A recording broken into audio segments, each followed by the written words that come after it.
Hello, I'm Ryan, welcome back to my garage. In this episode I'm going to try and remove the snapped head bolt, and I'm going to try and fix the leaking valves using tools, techniques, tips that I've been given in the last week. So please wish me luck, like and subscribe, and get started. So first job at the valves, I've got myself a spring compressor. Looks the part, although I've got concerns over its size. I'm not sure it's actually going to fit the bike. Some grinding paste, and I don't think I'll need that for this particular application, but I don't even know what you call it, a grinding suction stick. Oh, there you go, it's a valve grinding stick, says it at the top. So I've got these things, let's see if I can make use of them.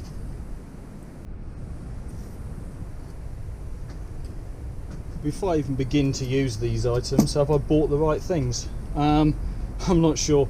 So this spring compressor that I bought, it looks big to me. I think I might struggle with it. Now this shoulder, that looks like that's going to fit successfully on the smaller side of the compressor, so I think that's okay. As to the adjustment, I mean, you know, the springs that I'll be trying to compress are like this, so I think if I just wind it, adjust it, I think I can get the length right. Maybe, don't know. Let me see if I can adjust this and get it so that it will at least grip the spring. So my conclusion of looking at this is that I've bought a tool that's probably too big, but it might be usable. So I can't see any particular reason why. The thickness of these arms and the angle of these hooks at the bottom appear to be my biggest problem.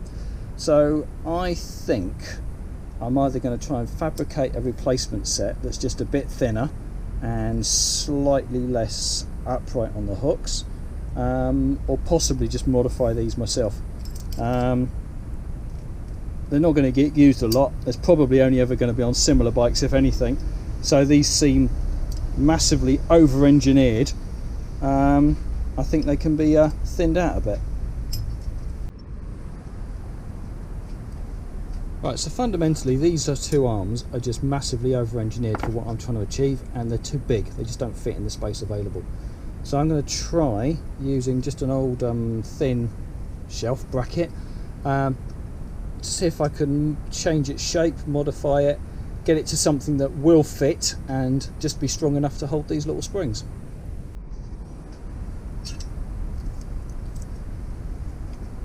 So straight away, just bending the end over and taking that spring that way round. That looks like that goes in there, and that looks like that will support that string much better than that will. So that will go in the gaps and it curves around the spring. This just doesn't.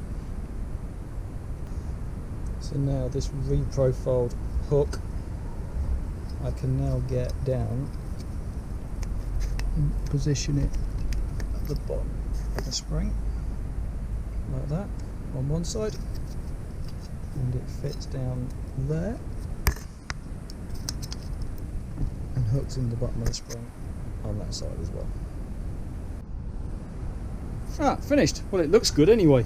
So they're now both on. They've got much smaller hooks on the end of the legs, so compare that with the original.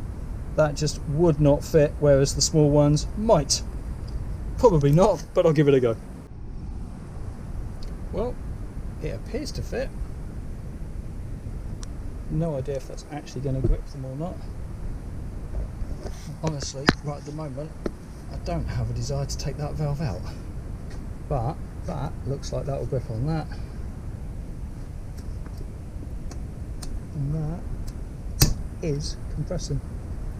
Right, I think that might work, but I don't want to take the one out right now. That was just a test. Well, first job, voyage into the unknown for me. I need to get these valves seated. So I've bought some grinding paste, Never used it before, but I guess that needs, because that sounds rough, so I think this needs to sound and feel a lot smoother. Let's see what we can do. No surprise, like everything I'm trying, another issue. So the tool that comes with the paste is too big for the valves. It just spreads over the valve and won't grip at all. So I'll do something from the back. I'm sure I can overcome that. So I've just attached a small handheld screwdriver to the back of the valve, which allows me to put a little paste in there. And then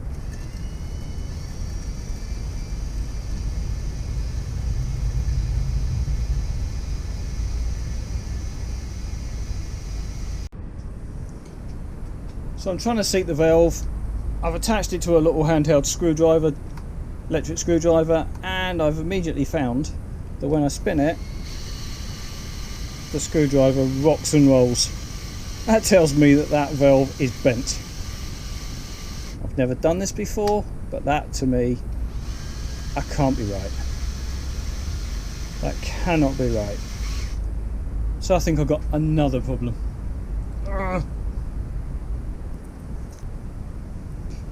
So I've resolved my bent valve by scavenging one out of the other head that I had. So I've taken the opposing valve out of that head, put it in here, and it looks identical, and it fits, and it's much straighter.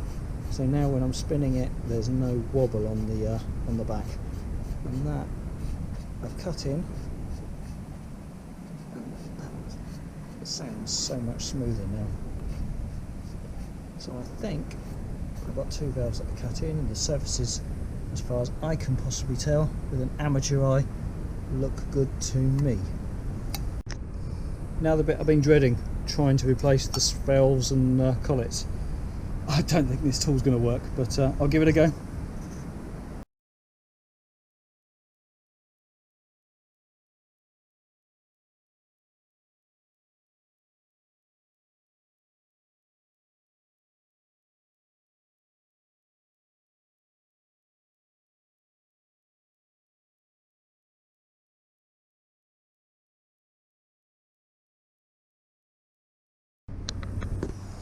So my problem was that these legs fitted but weren't quite strong enough, and they'd hold the spring for a while, but before I could get the collets in place they were bending and letting go.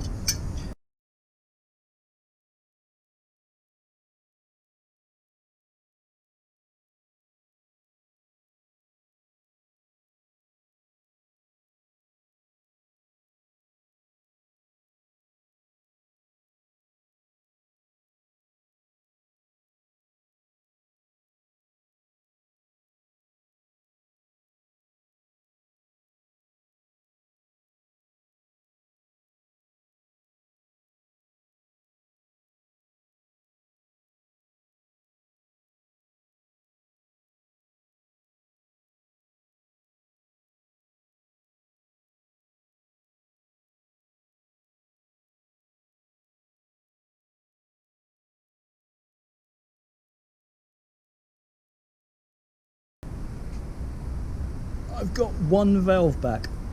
One. That has just taken me hours.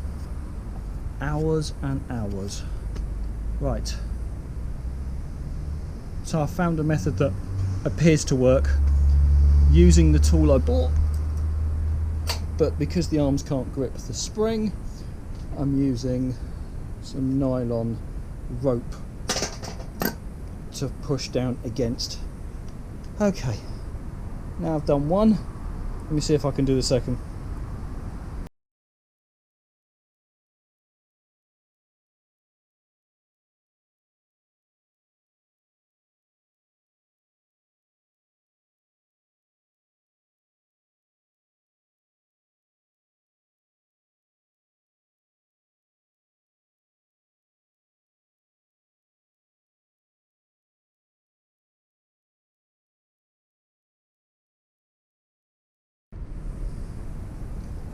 second valve using my newfound rope method worked. 5 minutes, if that. Really straightforward and simple. Oh, bloody hell. Learning curve, eh? Hours to learn, minutes to do. Well, having just put the valves back in and reconducting a test I did last week, I've just filled the head with petrol and I'm just waiting and watching. And I must say, at the moment, perfect. No drop in levels. It's just holding fuel. Hi all, well, I'm going to have another go back on this head bolt. So, I got some really good suggestions, so thank you very much you contacted me. I've had a suggestion of giving it a good hard tap on the top to try and break the threads, try and push them down against the upper case. I'm going to give that a go, hadn't actually tried that yet. Also trying to actually get this bolt to glow red hot, sort of cherry red. I've had it hot before, but probably not that hot. So with a new gas burner, I'm going to give it a damn good go. So wish me luck.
Nothing at all.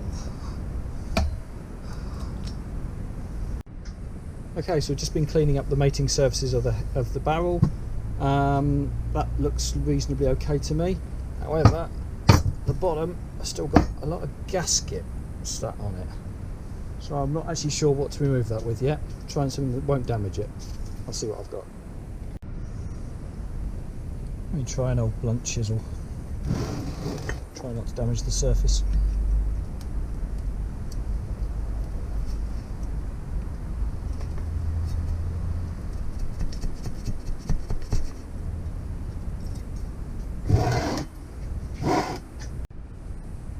Hey, 45 minutes later, a gasket has been turned to dust.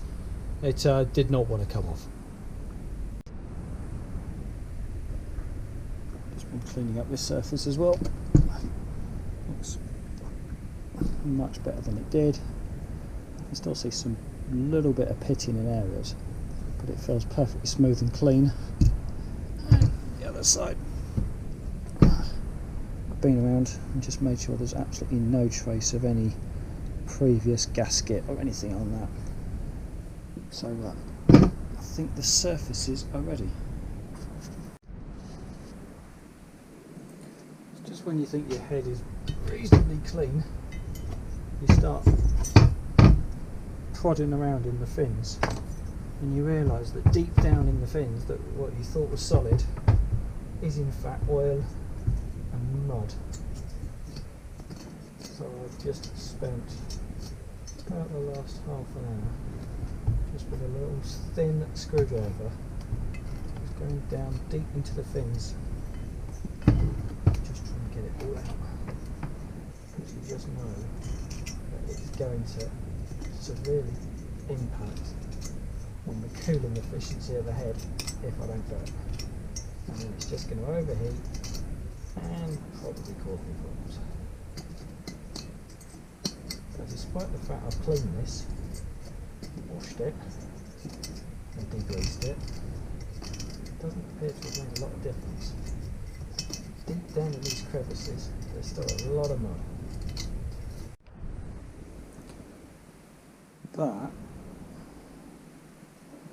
That was bloody incredible. So I have just been scraping and picking using screwdrivers in all the little holes and crevices to try and get the mud, the grease, the dirt out from behind all the fins, and that probably to most of you still looks like a pretty dirty block, but I can only assure you that that has just taken me a good couple of hours to try and get all the crap out of it, and that is everything that's just come out of it. All of that was in, on or attached to that block. Well, I would not have believed that until I did it myself.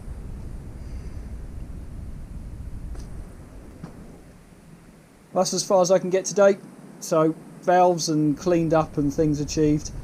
Head bolts still stuck in the engine. I've got a plan for that before I resort to external engineers. So I'm expecting stud extractors in the next day or two. I'll have a damn good go with those. If necessary, I'll have to take it somewhere. Then it's a question of getting some rings and putting it back together.